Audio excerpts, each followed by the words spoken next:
Hello दोस्तों, स्वागत है आपके अपने YouTube चैनल शिक्षापुर एकेडमी पर। आज हम लोग क्लास 12 के इंटीग्रल चैप्टर्स के बारे में जानेंगे, उसके इंट्रोडक्शन पार्ट के बारे में समझेंगे कि इंटीग्रल होता क्या है और उसी के बारे में समझते हुए उसी के क्रम में फार्मूले तक हम लोग पढ़ेंगे। आइए स्टार्ट करते हैं। देखिए, बेसिकली होता क्या है दोस्तों कि इंटीग्रल कैलकुलस, ये कैलकुलस में ही दो तरीके का विभाजन होता है, जिसमें क्या होता है कि जो कैलकुलस होता है, कैलकुलस ये टू पार्ट में डिवाइड होता है। एक होता है डिफरेंशियल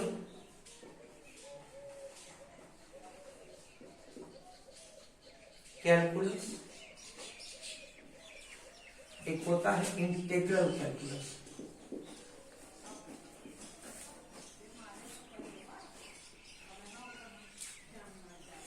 तो हम लोग बेसिकली पढ़ने वाले तो इंटीग्रल कैलकुलस ही है, लेकिन क्या होता है कि डिफरेंशियल कैलकुलस में आप लोगों ने पढ़ ही रखा होगा, जैसे 11th में आप लोगों ने देखा होगा लिमिट्स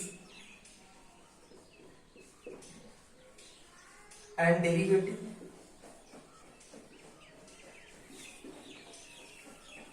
और आपने देखा होगा continuity and differentiability,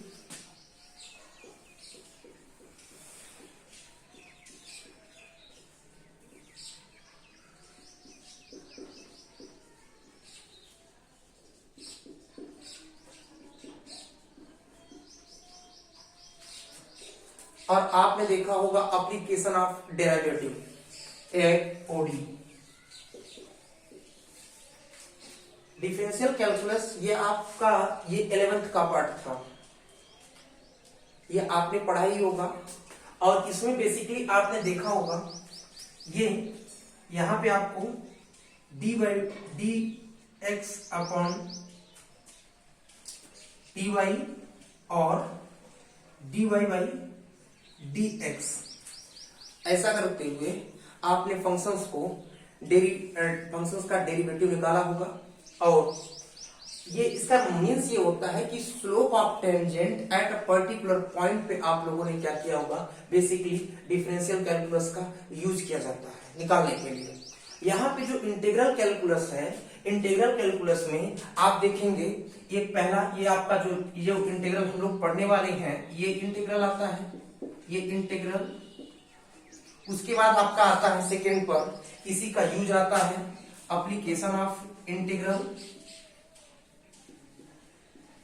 application of integral, और थर्ड वन आपका आता है differential equation, differential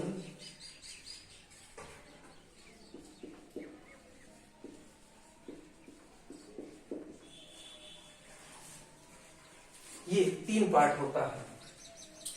differential calculus में आपको डेरिवेटिव निकालना होता है, डेरिवेटिव निकालना होता है, और यहाँ पे जस्ट उसी का उल्टा आपको काम करना होता है, क्योंकि जो कि आपका इंटीग्रल होता है ये इसी का रिवर्स प्रोसेस होता है, या बोल सकते हैं इनवर्स प्रोसेस होता है। तो आइए दोस्तों हम देखते हैं इंटीग्रल के बारे में। आप इसे चाहे तो नोट डाउन कर लीजिए।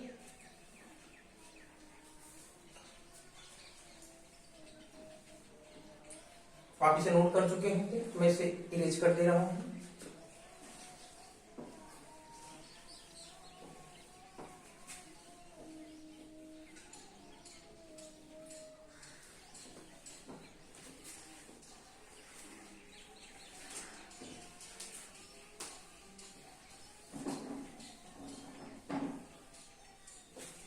हम आते हैं इंटीग्रल में। इंटीग्रल में क्या होता है कि जो इंटीग्रल है, इंटीग्रल आप ये जान लीजिए कि ये डिफरेंशिएशन का उल्टा प्रोसेस होता है, या ये कह सकते हैं कि डिफरेंशिएशन अवकलन की उल्टी प्रक्रिया को हम क्या कहते हैं, इंटीग्रेशन या समाकलन कहते हैं। तो ठीक है दोस्तों, आइए देखते हैं हम लोग। तो आप इसको लिखना चाहें तो आप ऐसे लिख सकते हैं कि integration integration is the reverse process of differentiation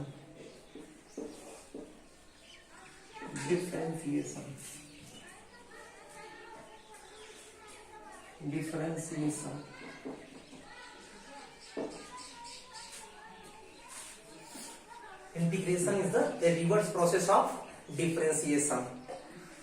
These are called the integral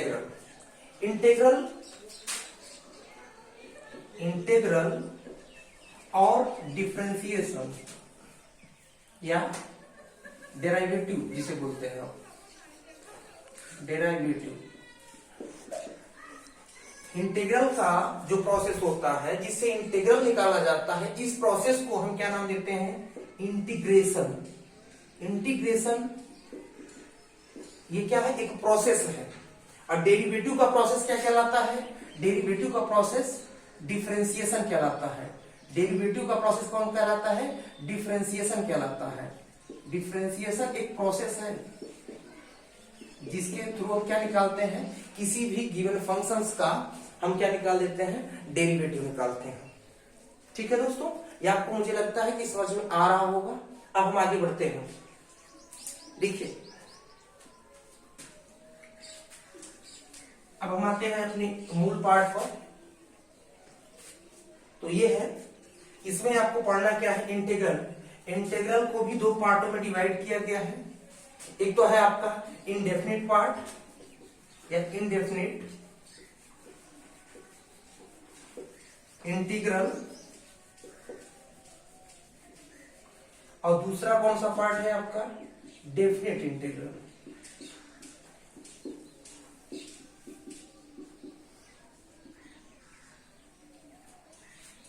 indefinite integral और डेफिनेट इंटीग्रल को ये दो तरीके से ये डिवाइड किया गया है इंटीग्रल को। देखिए क्या होता है, जो इंडेफिनिट इंटीग्रल है ये क्या करता है? इससे हमें क्या मिलता है? फैमिली ऑफ कर्व मिलता है। क्या मिलता है? Family of curve. और जो डेफिनिट इंटीग्रल होता है ये क्या करता है? ये क्या करता है कि ये जो हमको क्या देता है? Area under the curve. यानी ये किसी भी कर्व का क्या देता है? एरिया फाइंड करने के क्या होता है? काम में आता है। ठीक है सर, जैसे ये कोई पर्टिकुलर कोई भी कर्व हो सकता है। ये कर्व सपोज कर लो, ये कुछ ऐसा कर्व है। ये किसी कोई पर्टिकुलर इंटीग्रल में x इक्वल्स टू a से b तक में